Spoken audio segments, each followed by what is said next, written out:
This is the plaintiff, Laura McPherson. She says she babysat the defendant's kids. They agreed on a salary and the woman turned around and stiffed her. That's right. She refuses to pay her. Her boyfriend was downright rude to her and she has no other choice but to sue the ungrateful lady for the $144 she's owed.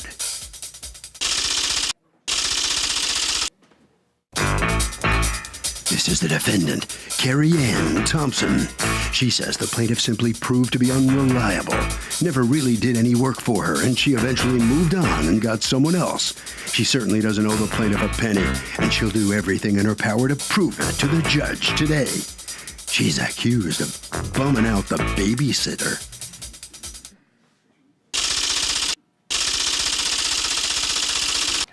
Be seated. Come to order, please. Litigants have been sworn, Your Honor.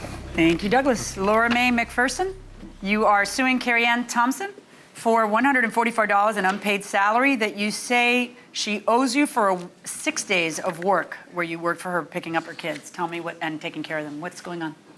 Well, I started working for the defendant on the 6th of the 10th. The agreement was she was supposed on the 6th of the 10th, June 10th, you mean? Yes. Okay. She was supposed to pay me $120 every 5 days to take the kids off the bus, give them their meals, and help with their homework and showers. And I did, but when I was supposed to get paid, she called me and said, I'm not getting paid today, I'm getting paid the next Friday.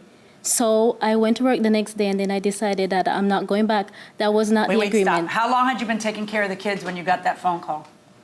From the 6th of the 10th until August. So for 2 months, you've been taking care of the kids and everything was fine? Yeah. You were paid weekly? Yes. Every week. And then one fine week, 2 months into the job, she calls you on the day she's supposed to pay you, which is Friday, and tells you they changed how she gets paid? Yes, that her job is no longer temporary. It's going to be more permanent. So she gets paid every 2 weeks, so now you're going to get paid every 2 weeks? Yes. And you never agreed to that? No. You were expecting your money that week? Yes. All right, so what happened? So that was a Thursday when I was supposed to get paid, and I went to work on the Friday because sometimes her boyfriend paid me, so I went expecting that maybe he would pay me. But when I went the Friday, I didn't get paid, so I decided not to return. Okay, and how did you tell her? That's it, I don't work for free. I texted her. That's how we usually communicate. And what did you text her? She texted me, don't forget Kayla is coming home like 2:30. So I told her that. Wait, on the Monday? I honestly don't remember if it's a Monday. Okay, when did you tell her I'm not picking your kids up on Monday? Did you tell her on Monday itself, the same day? Yes. Because why didn't you just tell her on Friday night or Saturday or Sunday? Because she didn't do you any favors, so why should you do her any favors? I guess. Okay, so then on Monday she texts you and she says to you, don't forget blah, blah, blah, blah, and you say... I just told her that I won't be able to make it, so she was upset. I mean, weren't you worried? Those kids are going to get dropped off at a bus stop. I mean, how old are the kids? 5 and 9. So, I mean, when there's nobody there to pick them up, what would happen?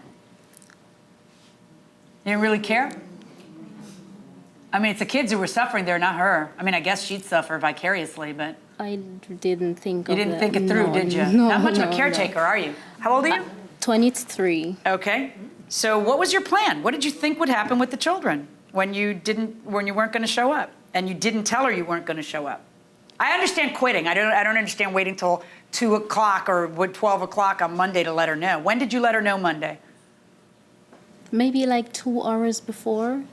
Yeah, that's the part I don't understand. And if she hadn't texted you, you weren't planning on letting her know at all. So just tell me, what did you think would happen with those 2 little kids who are innocent? Someone else would get them? Who? The bus driver has other kids to drop off. What's going to happen? Where are your kids dropped off? They were dropped off at the house. Oh, at the house itself? Yes. So there would be no adult. What would the bus driver have done if there was no adult? Did the bus driver wait for somebody to open the door and everything, or no? No. I believe they would take them to the police station. They would go to the station. All right, so then what ends up happening is you get a text with her saying, I'm not coming to work because you didn't pay her.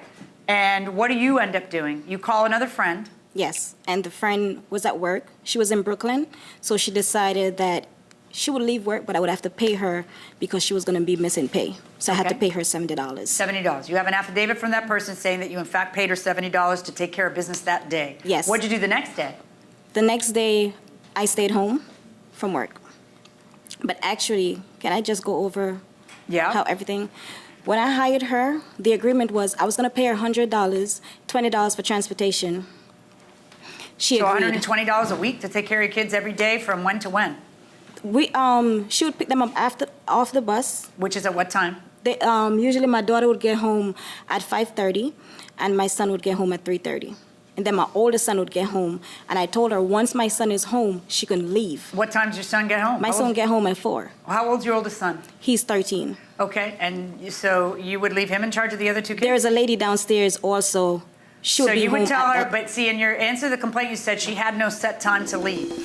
There was no set time, but I told her she could leave. She could leave. And did you ever leave at 4 o'clock? No. You were there till much later than 4 8 o'clock. or 10 o'clock, whenever she came 8 home or at 10 night. o'clock. And you Yes. never said in your answer to the complaint that she could leave when a 13-year-old showed up. What you said was, until I got home. She would watch them until 6 p.m. or until I got home from work. That's when I was. There were no set hours to how long she worked. Never once did you say, she was off and running at 4 in the afternoon. No. Because that sounds like very little pay for taking care of kids from the time they She get was home not from doing school till anything. 10 o'clock at night. She was not doing anything with the children. Either way, what you got your work changed how you got paid. Yes, actually, I was working temporary for a company. My hours were different. I don't really care. The bottom line is your job changed how you got paid. Yes. And now you weren't getting paid every week. You were getting paid every 2 weeks. Yes, and I so did. So you tell her the same day she's expecting money. No, I did not. When do you tell her? I told her I was offered the position 2 weeks before I was hired. When I came home, I sat down and spoke with her in my living room, and I told her the job I'm working is a temporary job. I will be getting hired within the next 2 weeks, and now the pay is not going to be weekly, it's going to be bi-weekly. She agreed. However, she never had to wait 2 weeks to get paid. My boyfriend would pay her because he get paid on Okay, so Thursday. then the week in question, she quit because she didn't get paid. No. When I get home, she's not there because my boyfriend will let her go home. Mm-hmm. She left the Wednesday. She never came back on the Wednesday. She never came back. She was supposed to work the Thursday, the Friday. She did not come back on the Thursday. She did not come back on the Friday. The girl downstairs was the one who take care of the children for me those 2 days. And it was on a Wednesday. The girl who you paid $70 to, you're saying you paid her on Wednesday? No, that's not the girl. That's someone else. Because on the Wednesday, which was the 8th of September, when I text her at 1:30, reminding her, remember Kayla will be home at about 2:30. Okay, that was the 8th of September was a Thursday, not a Wednesday. It was on the. It was a Thursday. The children I'm looking went at the back on the calendar. Thursday. The 8th I'm of sorry. September 2011 It was on the was a Thursday. Thursday. All the children went back out to school, and Okay. that's when I text her, and she Okay. told me she wasn't coming. Okay, And I asked her, how can you choose to tell me this at the last minute? okay. At that point, what did you owe her? I owe her for the 3 days, the Monday to Tuesday and the Wednesday that she worked. But why would she quit on a Wednesday? Wednesday's not the payday. No, she usually get paid on a Wednesday. That's when I was getting paid when I was with the agent. She would get paid for a week on a Wednesday? Yes, because Okay, so then by that point you owed her a week. she worked the Thursday, And she the didn't Friday. get paid, and you're saying she knew she wouldn't get paid and she was fine with it. But Yes. then why was she not fine with it if she was fine with it? Because Doesn't make sense. her complaint was she was getting paid on the 6th day, not the 5th day. She now said she was getting paid. Okay, at some point you guys discuss paying her the week that you owe her. And you tell her that you're gonna pay her, and you tell her to meet you. Yes. What happened there? I was in the hospital. I went to the hospital. I don't know if she showed up. I was not at the house. My kids were at the house. Did you show up? Yes, I did. And I was anybody texted- there to pay you? No. What is your defense to paying her for the week that you agree you didn't pay her?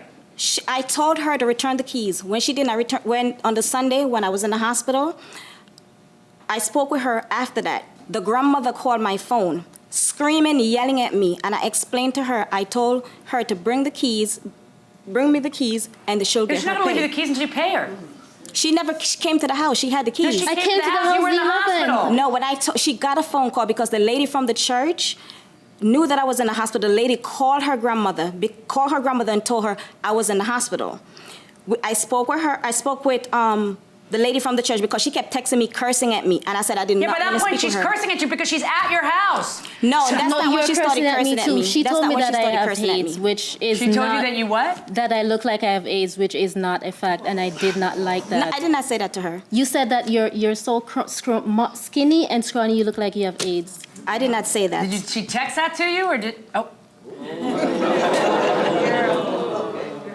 And welcome back to the People's Court. Harvey Levin here. So does the child care provider have to give reasonable notice, even if it's not in the contract, before they just up and quit? Yes, Why?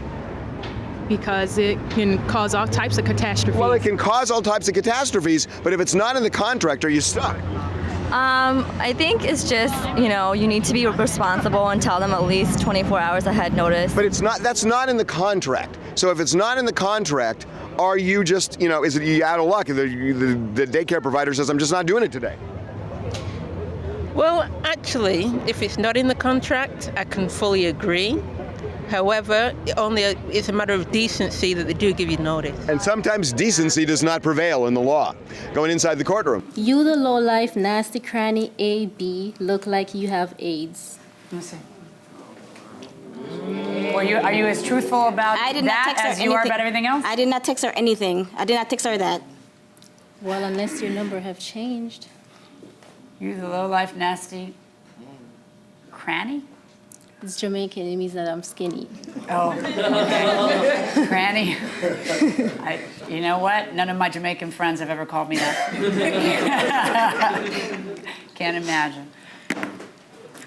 What is your defense to paying the lady the week that you owed her? I asked her to return the keys. I told her once the keys was returned, she would get her pay. Her grandmother called me on the Sunday, threatening me, telling me I need to pay her. And I told her, I said to her, I asked her to return the keys. Her grandmother She's not returning the keys till you pay her. She went to collect to go get paid, and you were in the hospital. I'm sorry you were in the hospital, but you didn't leave anybody $144 to pay her while she was there. You're not even answering the door. She's standing out there texting you, and then you tell me somebody else told her grandmother that not to bother continuing to wait. That's not calling her off and telling her not to show up. That's not making arrangements to pay her, and that only proves to me you owe her. I have one question in front of me, not who has manners. My only question is, do you owe her $144? No, I don't. You admit you owe her $144. No, I don't owe her $144. Why? Because you had to change a locks? No, because now you have bad blood with somebody who you're not paying? I never paid her $144. I know, that's why we're here. Her pay was $120 weekly. Except for that, according to her and you,